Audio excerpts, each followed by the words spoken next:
Bueno, pues vamos a dibujar este cuadrado y si lo queremos convertir en 3D en AutoCAD, ¿alguien sabe el nombre? ¿La orden? ¿Para qué darle altura y convertirlo en un prisma? ¿Cómo? No te oigo. Copiarlo y luego hacerlo así. Es que no te oigo, dime. Copiarlo y luego... Ah, copiarlo. O sea, lo copias así. Lo que pasa es que no lo convierte en sólido. Si tú copias esto y pones las líneas, es una rejilla, ¿me entiendes? La orden copiar, aparentemente, pues puedes hacer esto en modo alámbrico, que se dice. Pero para hacer sólido en 3D, tú coges esto y escribes XT. ¿Sabéis la orden que significa? Extrusión, lo utilizáis. Vale. Bueno, pues entonces dibujáis en 3D, ¿no? Vale, bueno, pues tenemos entonces extrusión y convierte esta figura en un objeto ya volumétrico que podéis cortar y editar como cualquier sólido, como si fuera compacto, como si fuera de madera, ¿no? Entonces lo puedo cortar y hacer muchas cosas, ¿no? Seccionar, etcétera, ¿no? Corte es CO y sección es SC. ¿Sabéis la diferencia? ¿La habéis estudiado? Bueno, pues la diferencia entre corte y sección es esta. Si yo corto la figura, por ejemplo, por esta esquina, pues la figura cortada le quito el trozo y quedará así, ¿vale? Eso es un corte. Mientras que si hago la sección, entonces la sección es la interferencia de la figura con un plano. Entonces la sección de la figura es este triángulo, lo puedo sacar fuera y esto es la sección, ¿vale? Mientras que el corte, pues es esto.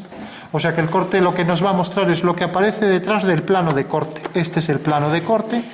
Esta es la sección y detrás del plano de corte nos muestra toda la figura, sería el corte, mientras que tenemos que la sección es la intersección del plano con la figura y por tanto tenemos esta forma plana. La sección es la forma plana, el corte es lo que se ve, todo lo que se ve detrás del plano de corte, ¿vale? Bueno, ya sabemos de toda la diferencia y estos son los dos alias de corte y sección, que podemos escribirlo completo en AutoCAD si queremos. Y ahora tenemos esta figura que está en una perspectiva, parece un cubo, ¿no? ¿En qué perspectiva está?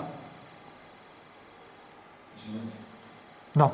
Cuando tenemos una cara frontal, pues se llama perspectiva militar, ¿vale?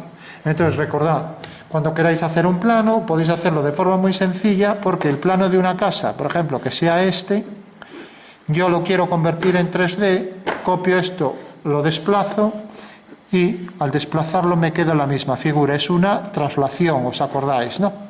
Es una transformación geométrica, ¿no? Entonces, simplemente ahora uno los puntos y ya tengo la casa dibujada en 3D, ¿vale? Con lo cual, hacer un boceto en perspectiva militar es muy fácil. Ahora habrá que marcar bien lo visible. Por ejemplo, esto será visible por dentro, ¿no? Mientras que esto aparecería oculto, discontinuo, etcétera. Le damos el grosor a los muros, ¿vale? Bueno, pues esto es la orden. Bueno, AutoCAD no tiene la orden, por lo menos la versión que yo controlo, no sé si la última, no tiene la orden de convertir una figura, sí lo tiene en axonometría, pero no en el tipo de militar. Fijaros que una cara aparece tal cual es, por eso cogí un cuadrado tal cual es, ¿vale? Entonces, a efectos de boceto, ya digo, lo más fácil es dibujar en militar. Estamos viendo desde arriba y en una perspectiva como si viéramos de muy lejos, ¿no? Entonces, tenemos aquí la militar de un cubo y vamos a dibujar, entonces, lo que decíamos, esa superficie reglada laveada, ¿vale? Entonces, como sabemos que tienen que ser dos líneas que se crucen, si yo, por ejemplo, cojo esta, no puedo hacer aquí una paralela, porque son paralelas, ¿vale? Y decíamos que las que se cruzan deben ser tal que formen ángulos distintos, ¿no? ¿Vale? O sea, no pueden ser paralelas, porque dos paralelas sabemos que definen un plano, como estas dos que se apoyan en un folio, ¿no? Entonces, si cojo, por ejemplo, esta, aquí, pues ahora veo que no son paralelas, se cruzan, y ahora puedo unir los puntos. Entonces, fijaros, puedo enumerar esto. Entonces, esto lo divido en dos partes, ¿vale? Y entonces pongo punto 1, punto 2, punto 3, ¿vale? Bueno, pues ahora tengo este segmento también, punto 1, 2 y 3, ¿vale? Entonces, el punto 1 con el 1, el 2 con el 2, y ya tengo ahí la figura, ¿vale? Y el 3 con el 3. Bueno, pues ese es el paraboloide hiperbólico, ¿vale? Ahora ya sabemos hacer una superficie con curvatura hecha con líneas rectas. ¿Lo veis, no? ¿Se entiende eso? Sí. Fijaros que ahora, si quisiera hacerlo más claro, podría coger aquí el punto medio de esto y el punto medio, lo mismo aquí, el punto medio y unir. ¿Vale? con lo cual tendría ya el paraboloide hiperbólico con más líneas definido, lo veis, ¿no? Y si ahora cojo y hago las generatrices del otro sistema, fijaros que dos generatrices infinitamente próximas se cruzan, ¿no? Y ahora hago las de este lado, el punto medio con el medio, aquí el punto medio de este segmento con el medio de este segmento, el medio con el medio, y ahí tengo ya el paraboloide hiperbólico, ¿vale? Fijaros que si ahora uno estos puntos, pues ahí sale una curva, ¿no? Si ahora uno estos puntos, sale otra curva. O sea que en realidad esta figura está formada por curvas. Si ahora hago las de este lado, salen con curvatura hacia este lado. O sea que en realidad el paraboloide hiperbólico pues tiene curvatura hacia adentro, por aquí curvatura hacia afuera. Las superficies que tienen este tipo de curvatura se dice de puntos hiperbólicos, ¿vale? Mientras que, por ejemplo, una esfera tiene las dos curvas hacia afuera. Se dice de puntos elípticos, ¿vale? Entonces, cuando tiene uno hacia afuera y uno hacia adentro, se llama hiperbólicos los puntos aquí elípticos. Y cuando, por ejemplo, en un cilindro o, por ejemplo, en un cono, tengo aquí una recta y aquí una circunferencia. Entonces, cuando hay recta y circunferencia, plano tangente y circunferencia, sea hacia adentro o hacia afuera, pues tenemos puntos parabólicos, ¿vale? Bueno, hecha esta introducción a estas superficies, vamos a pasar a dibujar, entonces, ¿vale? Entonces, dibujamos dos circunferencias. Entonces cogemos mejor la plantilla de circunferencias, así vamos más rápido. Dibujamos el prisma, dibujamos las verticales. Voy a, por ejemplo, a dibujar para encuadrar ahí la posición de la circunferencia. O mejor, vamos a hacerlo así. Voy a hacer una vertical y voy a marcar sobre esa vertical los dos ejes de una circunferencia. Entonces hago ahí dos perpendiculares. Entonces tengo aquí una ortogonal y tengo aquí la otra ortogonal, ¿vale? Y vamos a hacer ahí el hiperboloide de una hoja.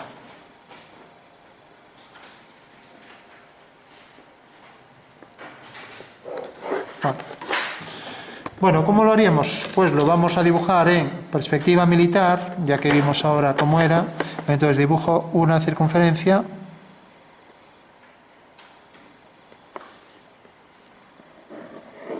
y dibujo aquí otra circunferencia, ¿vale?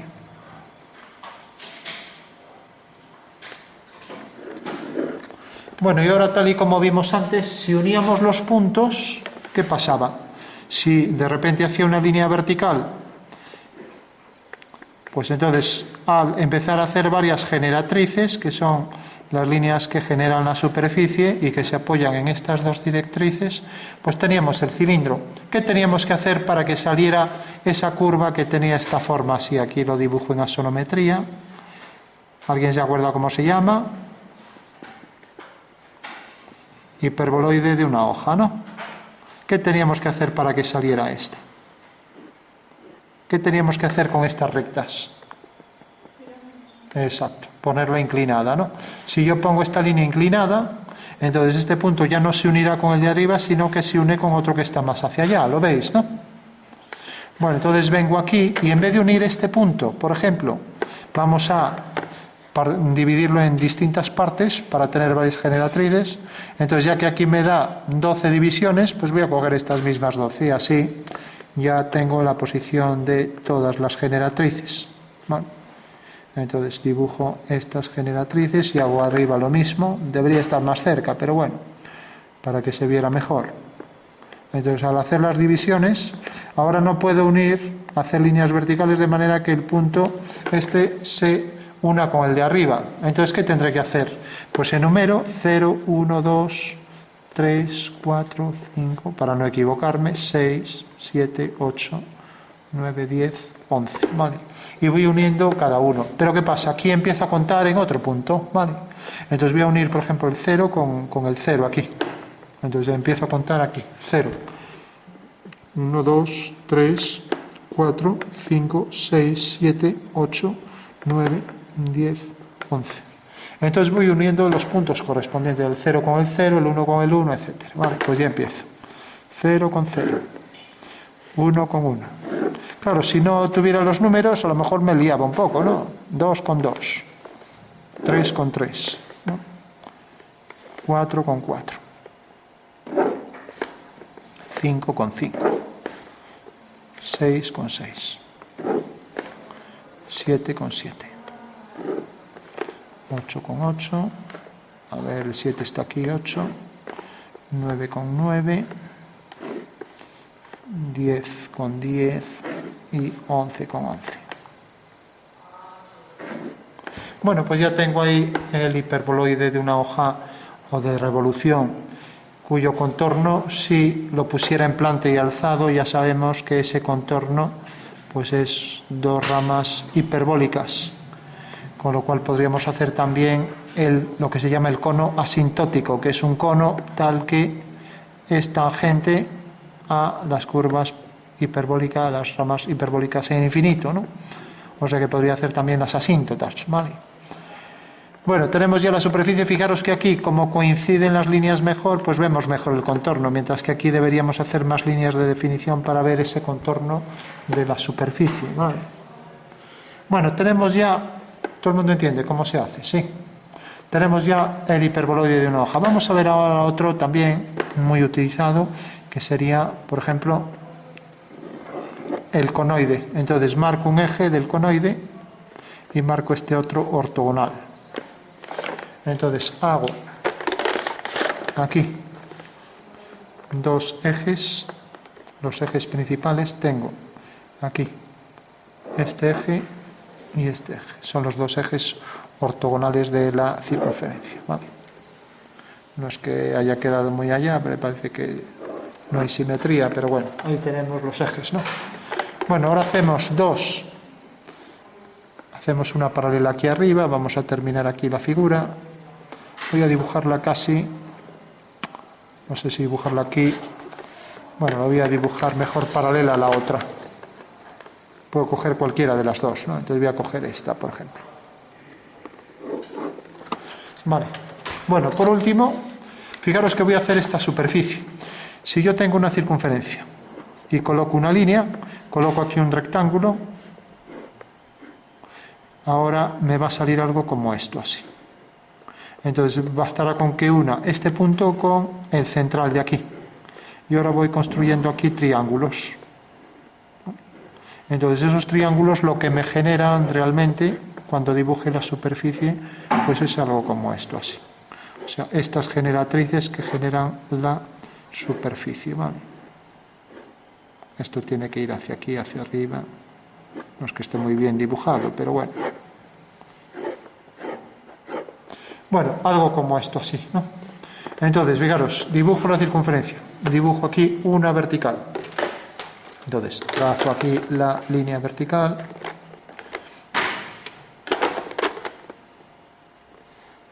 Entonces, la vertical va a venir por este punto y va a venir por este punto. Y ahora simplemente divido este segmento en partes iguales, ¿vale? Entonces, partes iguales, una parte, 2, 3, 4, 6 y 7, ¿vale? Y ahora por último hago paralelas a esta línea. Entonces tengo ya las divisiones equitativas, ¿vale?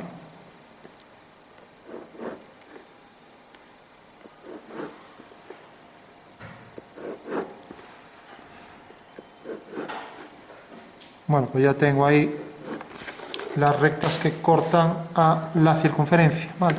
Entonces ahora de lo único que se trata es de esto. Una vez que tengo un triángulo y tengo las divisiones iguales y tengo aquí arriba el segmento, pues lo único que tengo que hacer es, por una línea cualquiera de estas, corta aquí, levanto una vertical y uno este punto con estos dos, nada más. O sea, si hago este triángulo ahora, pues corta aquí, hago la vertical, uno ese punto con esos dos, ¿vale? De esta manera me van quedando aquí todas las generatrices de esa superficie, ¿vale? Entonces, fijaros, corta en este punto, levanto la vertical. Vamos a hacerlo mejor con esto, que nos deja ver por detrás. O sea que ya sé que la primera generatriz es esta y esta es otra. Fijaros, ahora corta aquí, hago la vertical, y corta aquí. Hago la siguiente generatriz. Corta aquí, hago la vertical, hago la siguiente. Corta aquí, por ejemplo, levanto la vertical y hago la siguiente. O sea, de esta manera voy obteniendo ya todos los puntos. Corta aquí, vertical, hago la siguiente. Corta aquí, vertical. Bueno, ahí se ve bastante mal. Si lo hiciéramos con precisión, ahora se verá aquí la curvatura y aquí igual, ¿no? Ahora habría que hacerlas de este lado todas, ¿no? Este lado, esta, etc. Bueno, vamos a hacerlo aquí más claro, que se vea.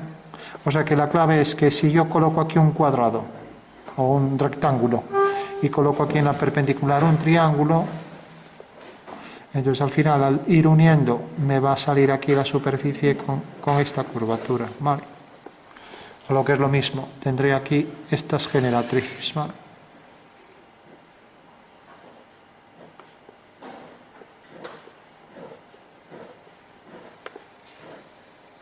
Por eso decimos que es una reglada labiada, porque la puedo hacer con líneas rectas, ¿vale? Entonces, fijaros que estas líneas delimitarán aquí el contorno envolvente de la superficie, que saldrá con una curvatura, ¿vale? Con una curvatura que viene por aquí hasta la circunferencia, ¿vale? Bueno, todo el mundo entiende que esto es una reglada labiada, ¿sí? Se sabría dibujar, ¿sí? Bueno, pues recordad, lo único que hay que hacer es circunferencia, recta, y si yo cojo una recta cualquiera, corta aquí al rectángulo arriba, unir este punto con estos dos, se acabó. Si hago las distintas secciones, pues voy obteniendo ya toda la superficie que queda definida por estas generatrices, ¿vale? Bueno, vamos a hacer alguna más. Entonces, imaginaros que tenemos, por ejemplo, aquí una parábola, ¿no? Y aquí tenemos, por ejemplo, una recta. Entonces sería una especie de conoide parabólico, ¿no? Entonces, cojo aquí el punto medio, levanto una vertical, el medio del medio y el medio del medio, ¿no? Y aquí lo mismo, el medio y el medio. Entonces, este punto lo uniré con este, el del medio con este, el siguiente con este, y ahí me sale ya esta superficie, ¿vale?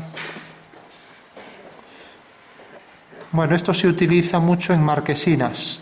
Si os habéis fijado en marquesinas de autobuses, de paradas de autobús, a veces hay una curva, luego hay una línea recta, y entonces une la curva con la línea recta, y entonces al unir esta curva con esta recta me sale ahí esa superficie reglada, ladeada. Lo habéis visto, ¿no? O también, por ejemplo, en fábricas que, por ejemplo, necesitan poner aquí una zona cristalada y ponen un tejado de este tipo, ¿no? Vale. Entonces podemos utilizar las directrices, son en realidad las curvas donde se apoyan las superficies, las generatrices se apoyan en estas dos directrices, y fijaros que en este caso, pues esta curva cada vez se va haciendo más recta, ¿no? Hasta convertirse, y aquí todas son rectas, o sea que esta línea recta, esta también, etcétera, ¿no? Vale. O sea que todas estas son rectas, mientras que estas son curvas. Igual que en la figura que vimos antes, pues también en esta, aquí es una recta, un poco más abajo ya es una elipse, y esta elipse cada vez se va haciendo menos excéntrica. O sea que las secciones horizontales del conoide, pues serían estas elipses, ¿vale? Que llegan a transformarse en circunferencia, ¿no? Bueno, pues en síntesis, ya yendo a lo fácil. Cuando tenemos un prisma, basta con coger dos generatrices que se crucen, como estas dos, esta y esta. Y empezamos a unir el punto medio con el medio, esquina con esquina y esquina con esquina. Y ya tenemos ahí el paraboloide hiperbólico, ¿vale? Las generatrices de este sistema todas se cruzan, mientras que las de este otro sistema, las que vienen por aquí, se cortan con las anteriores, ¿vale? Entonces, al hacer las de los dos sistemas, provocan ahí unos puntos de intersección que por regla general son hipérbolas, ¿no? Y en casos excepcionales serán parábolas, o sea que estas son, por regla general, hipérbolas. ¿En qué momento son parábolas? Pues son parábolas en el momento en que pasan por un plano de corte que pase por esta generatriz, intersección de lo que se llaman dos planos directores. Este es un plano director y este otro, porque contiene a todas las paralelas a este plano y las paralelas a este. Entonces la intersección de ambos da esta línea y todos los planos que pasen por esa línea que corten a la superficie la cortan según parábolas, ¿vale? Mientras que si no pasan por ahí serían hipérbolas, ¿vale?